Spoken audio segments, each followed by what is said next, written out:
That is the BMW X7, and it is many things. First of all, it's the biggest car in the X car lineup. Secondly, it's a rival for the likes of the Mercedes GLS and Audi Q8. And it's also, perhaps best described as a great big middle finger on wheels.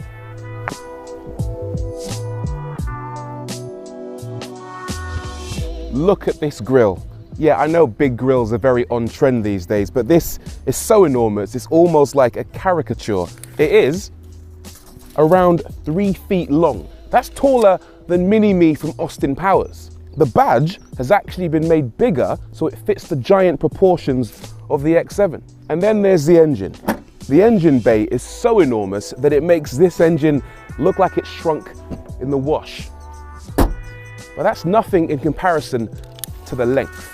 This car measures, and I need to double check this, a quite astonishing 17 feet.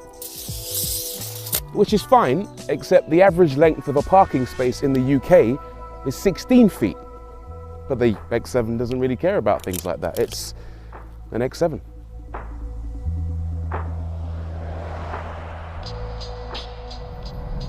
Now, I must admit, I wasn't exactly looking forward to driving the BMW X7. I mean, why would I? It's the size of a small house.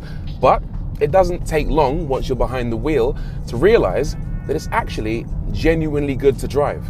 It's based on the same architecture as the BMW 7 Series, minus all the fancy carbon core components, and it shows. The 7 Series is well regarded as one of the most comfortable and refined cars on the road, and the X7 genuinely is right up there with it.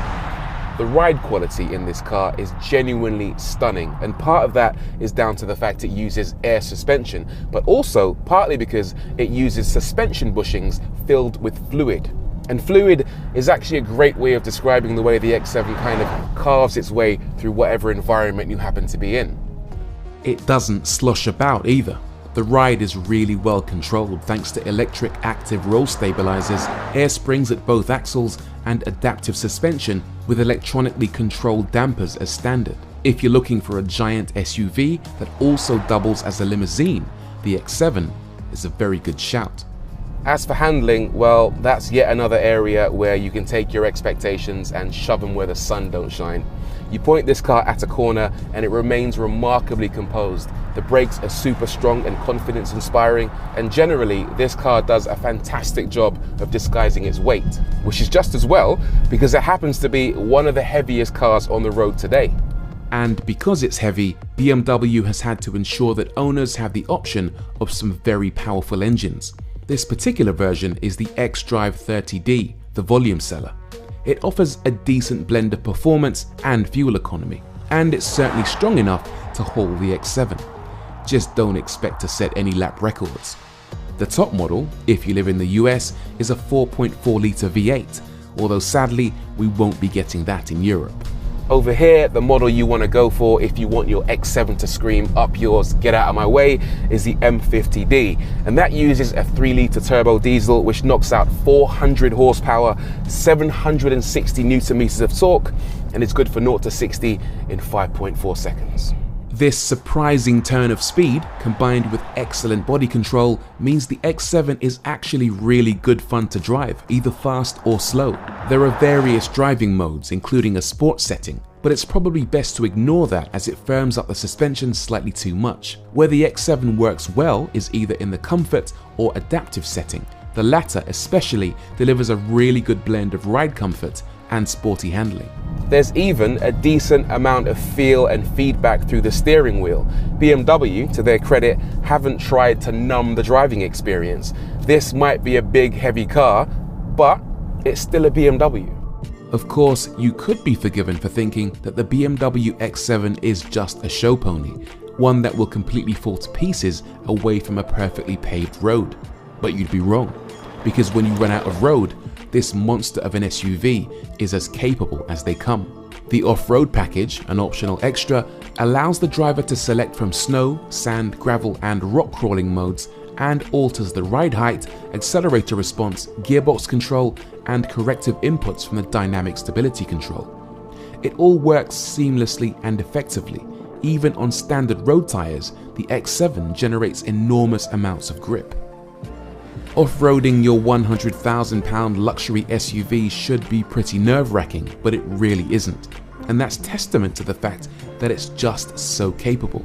There's no bottoming out, no nasty scraping or banging, no sign of struggle from the engine, gearbox or chassis.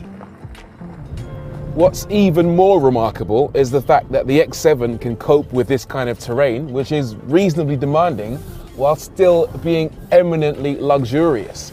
There are so many cool gadgets inside this car. For example, the cup holders are heated and or cooled. So if your passenger has a cool drink, they can keep their drink cool. And if I have a hot drink, I can keep my drink warm.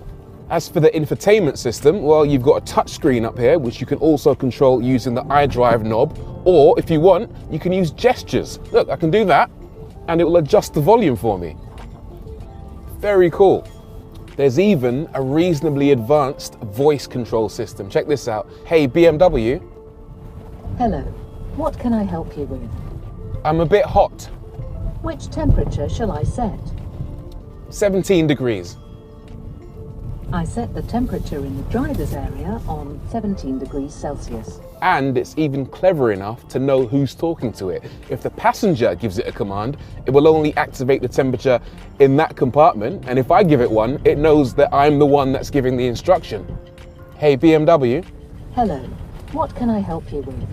Activate the fragrance function. I've activated the fragrance function.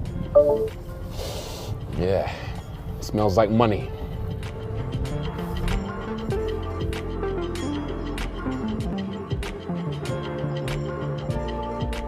As good as this car is, there are a couple of niggles that I should point out. First and foremost, the doors don't quite cover the entirety of the door sills, and you end up with a massive amount of mud and grime building up on the door sills, which means when you get out, you end up with mud all over the back of your trousers. That wouldn't happen on a Range Rover. But the X7 is actually more practical than a Range Rover. This car has the option of either 7 or 6 seats, and the middle row is plenty spacious.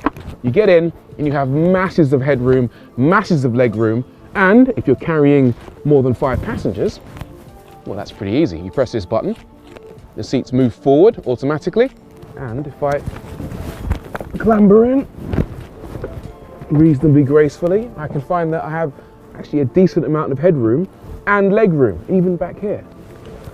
As for luggage space, well, press this button, seat goes back into place, shut the door, and I can find that the X7 has 326 litres of boot space with every single seat in place, which is decent.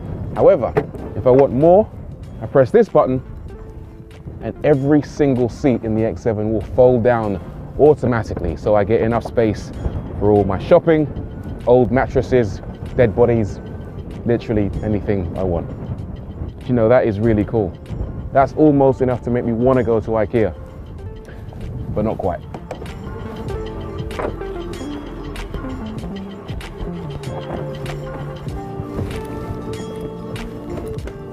The BMW X7 is a strange car.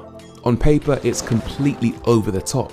Why is it so big? Why has BMW put so much effort into ensuring it drives as well as it does? Does it even need to exist? The answer to that last question is probably not, but I'm actually glad it does. Some of the best cars in the world don't appear to make sense on paper, but are actually brilliant when you come across them in real life. For example, who knew we needed a fast hatchback until the Golf GTI came along? Or who knew how cool a fast, gull-winged family MPV might be until the Tesla Model X showed up? Before today, I had no idea that I wanted a giant 7-seater luxury SUV, but here it is, and now I do. The X7 isn't designed for the driver who likes to fly under the radar, who wants the sensible option. It's for those who don't want to compromise, not on space, capability, speed, or comfort. It will divide opinion, of course, but the simple fact is, those that buy this car just won't care. It is what it is, and what it is a big,